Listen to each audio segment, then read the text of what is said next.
Drugs can break the mind. Mental pain can push people to drugs. It's a cycle. But here is the truth: recovery is possible and help exists. You are not alone. Welcome to Your Health, a program made for you on NTH Channel 5 Abuja. Today on Your Health, we'll focus our conversation on two huge concerns: drugs and mental health. And we spoke with an expert, a mental health therapist, that told us so much more concerning this very issue, this very concern. You don't want to miss that. My name is Uloma Ibi. You're welcome on board. But before we connect to him, let's see the benefits of this little tiny herb in many people's kitchen. It is called cloves. Let's check out the benefits of cloves together. Happy learning.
Imagine awesome benefits.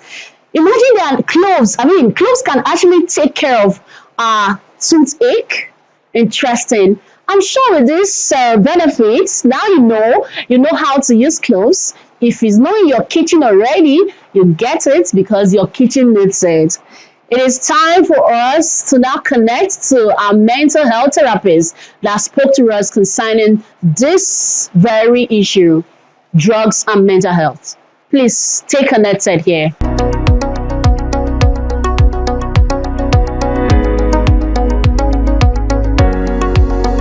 So when we talk about substance or drug abuse, we are looking at an individual who engages in psychoactive substances that impairs his sense or her sense of affect, meaning that that individual uses that substance and is not able to make rational decision.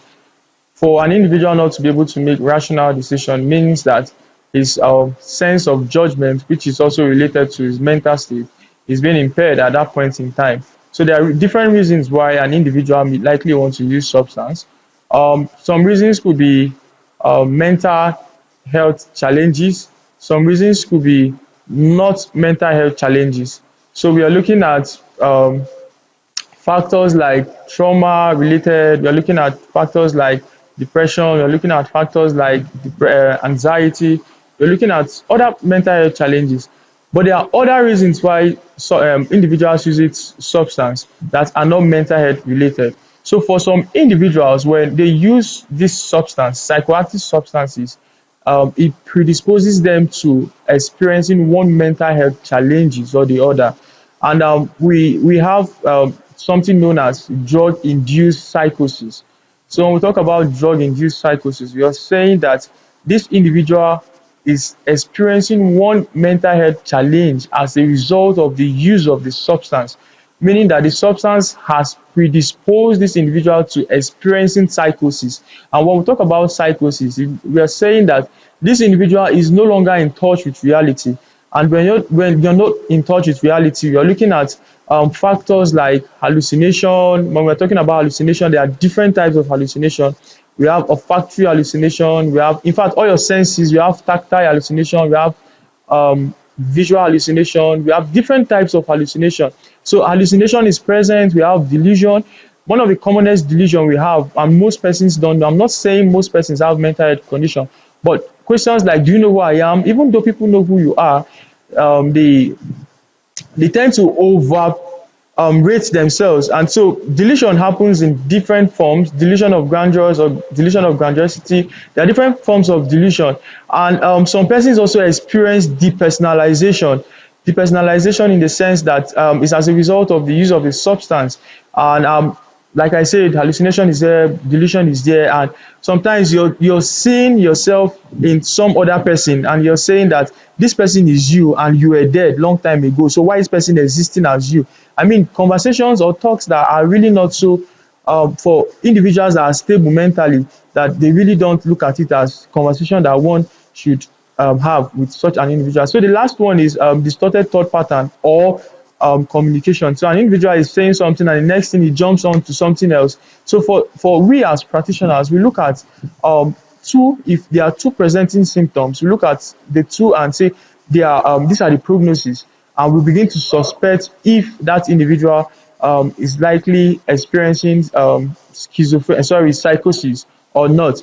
Not all psychosis or not all schizophrenia as a result of substance use. There are two factors that influences our behaviors, which is the genetic factor and environmental factor. So when we talk about warning signs, we can't just be generic. If I'm going to be generic in my approach to the warning signs, then I'm going to say that for substance use, you should look out for the individual who barely do not communicate, who barely loves to keep things or information to himself, who barely interact with other people, who loves to numb feelings. We are looking at individuals who are not stable. And mind you, there are individuals that are hyperactive. So they use substance to make them to be calm. So if you notice that your child or your loved one has HDAD, and the individual is always hyperactive, and all of a sudden you realize that this individual is calm, then you should begin to look out for it. There are individuals that have a time frame for the substance that they use. Some individuals call it morning glory. From 6 a.m., 5 a.m., 6 a.m. is when they begin to use the substance. And so from that early morning time, pay attention to the behavior and understand how that individual has been behaving over time before that time. For some individuals, they use the substance of say from 6, 7 just for them to be able to sleep or eat. So if you notice change in behavioral patterns, then you should begin to suspect that something is wrong with that individual. Like I said, I'm not going to use generic approach because there are different individuals with different approaches. So identify that individual and know the behavior that individual has been exhibiting before time, and know the behavior. Try to compare. And if it's something that you can compare, then you now begin to understand that it's either that individual is having one emotional challenge or the other, or is experiencing something that he or she is not communicating. And so for individuals that are using substance, when you're able to identify such individuals, we should bring them closer to ourselves, and help them not to be able to see that recovery is not possible. Because I like to say that recovery is a lifetime journey. And I need to also add this, that addiction is a disorder. It's a mental health disorder, meaning that an individual who is already addicted, we don't like to use the word addict. So, but for the sake of this, I'm just going to use the word. For an individual who already is addicted to a particular substance, we should know that that individual is already experiencing a problem, and addiction is a brain relapsing disorder, meaning that that individual may not even know why he or she is doing it. Some individuals start using substance because of a problem, a mental health problem, or some challenges that they couldn't solve, but the problem that they couldn't solve now becomes the secondary problem. That addictive behavior now becomes the primary problem, meaning that I am trying to numb my emotion from one emotional problem, and I'm now using substance as a way out. If I'm using substance as a way out, which is an unhealthy coping mechanism, I am now going to now begin to see substance as the main problem if I have insight, because I am already used to using the substance. And so instead of me solving the first problem, and the second problem becomes the main problem. So individuals who experience addiction are individuals that really need help, and they need help. Aside drug abuse and mental health, there are other addictions that are beginning to spring up. Gambling, we call it pathological gambling. I don't know if I'm out of the scope of this, but pathological gambling is, aside drug abuse, is already affecting a lot of people, and side by side with drug abuse is really affecting the mental health state of young individuals, and not just young individuals, the general population that we have.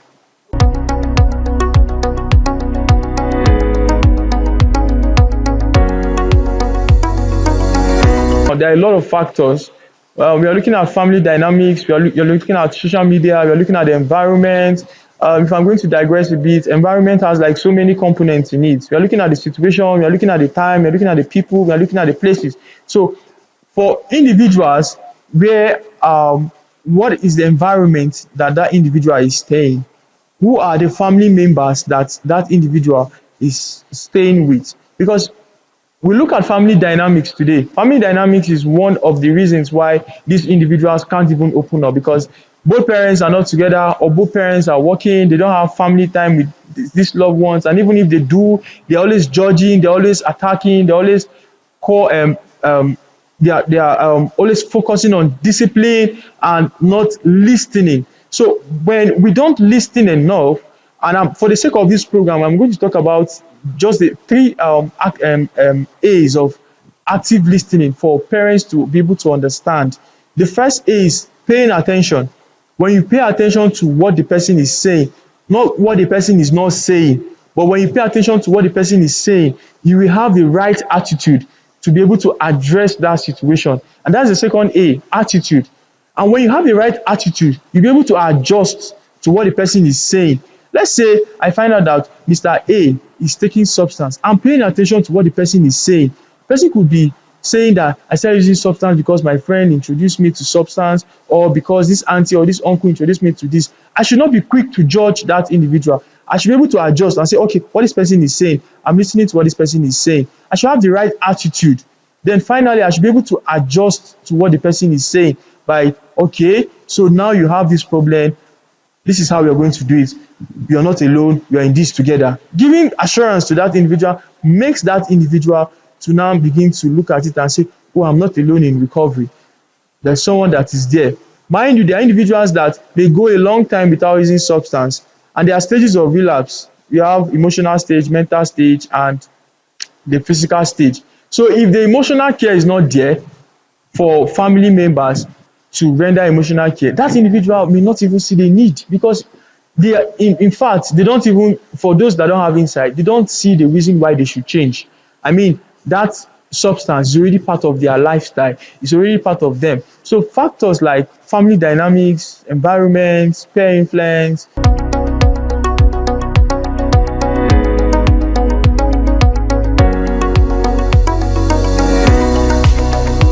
Do we really have control? We can only talk about drug demand reduction, and which is why I kudos to NDLA. They are doing a lot to that, because if you're talking about control, I mean, the drugs are littered everywhere. The ones that are licit, like cigarettes is illicit substance, alcohol is illicit substance, and these are gateway substances. So when we are talking about control for substance, we cannot totally control, because there are some substances that are very hard to quit. Like cigarette is one of the hardest substances to quit. You can't say don't smoke cigarettes when the roadside trader sells cigarettes. So we can only say let's cut down the reduction of these illicit substances. And when you're psychoeducating individuals who use this substance, and you're saying that this substance is bad for your health, they say, how about cigarettes that has this components or this ingredient in it. And I can also get this ingredient in kola nuts. I'm not going to mention the ingredients because of this, but they can also get this ingredient in kola nut too. And I can also get this ingredient. So why are you now saying I shouldn't smoke? Why are you now saying that I shouldn't do this? So the best is don't even start in the first place. We should always have this conscious state that drug abuse is something that affects not just our mental state, but also our physical state too. But so if we understand this concept, it helps us to be able to pass down the message to not just ourselves, but people around us by telling them that the A, there's B, and there's C. The A is the antecedent. Always understand every problem that will lead to a behavior. And we have covert and overt behavior. So behaviors don't just manifest itself. It comes from how we feel and how we think. So it is now the components of how we feel and how we think that translates into that behavior. And for every behavior that we engage in, there's always a consequence, right? So if that consequence is good, you will get reward from it. But if the consequence is bad, you get punishment from it. Meaning that no one is going to no one is going to get a cane to flog you and say that you taking so and so substance, be punished. No, the substance has its own effect in that individual's life, meaning that that individual with time may not see the consequences, but people around him may see, or that individual is insightful enough, he will see that this substance has affected either my mental state, has affected my physical state, affected my relationship with people, affected my education, or affect so many my finances or whatever area. So best is we don't start, but we can't really control the supply. We can't control the access. We can only control the supply, and which is why NDLA is doing a good job. Just overnight, I read on the news that NDLA was able to apprehend some persons that are into methamphetamine production here in, I think, Ogun State or Osun State. So NDLA is doing a lot of work with that.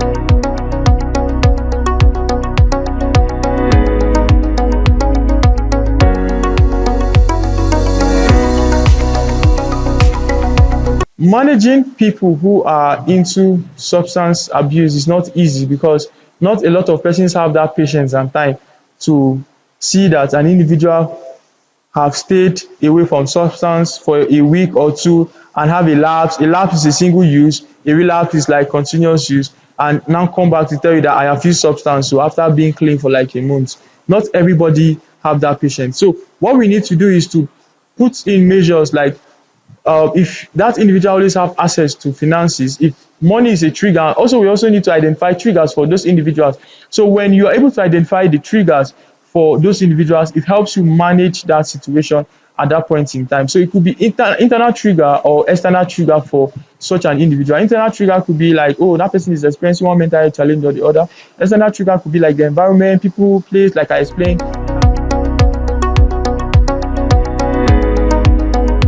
Substance use is not the way out. Punishment is not the way out. Choose life and say no to drugs. Thank you very much for all of those teaching. I told you earlier that you're not alone, that help is possible, recovery also exists. Now you know the things you didn't know before. Okay, up next is our next segment, which we call Did You Know segment. In this segment, you're going to learn so much, so many things. Please stay here with us.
amazing things. Thank you very much for all of those facts on Did You Know segment. Okay, it's still your health on NT Channel 5 Abuja, a program made for you in case you're just joining. It is time for us to check out our health tips for today. Every week, we have different health tips each day. So, this is the time for our health tips. Happy learning.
Sure you grab a thing or two that you're going to implement concerning your health, because your health is your biggest asset. You need to pamper your health and take care of it. With that, we have come to the end of the program today, Your Health, a program made for you. I want to thank our mental health therapists for all of those explanations and teachings. I'm not forgetting you for staying tuned and learning, and I'm sure you're going to implement something from what you've grabbed today. It is true that you're not alone. Help exists. Recovery is possible, so don't feel lonely. My name is Uloma Ibe. It's a wrap on your health today. Have a fantastic day ahead. Good morning.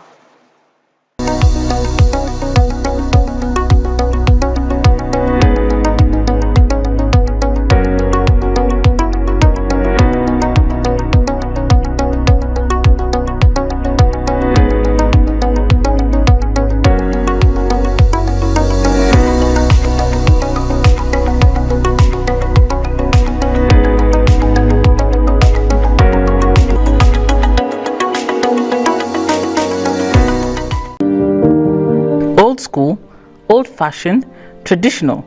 What once was are common ways we use to refer to memories, events, objects, and television shows that once shaped our lives. In a time before the streaming services and social media, Nigerian television captured the hearts and minds of viewers across the nation with its iconic shows. Growing up in the 80s, the Nigerian Television Authority, the NTA, was the channel to watch. With the color bars up at a couple of minutes to 4 p.m., we were glued to the front of our TV screens, waiting for the cartoon of the day. From Super Ted, Voltron, Gem, and a personal favorite, Ovid and the Gang, with a wide variety of children programming, we sat and watched, not only to be entertained, but also to learn crucial values alongside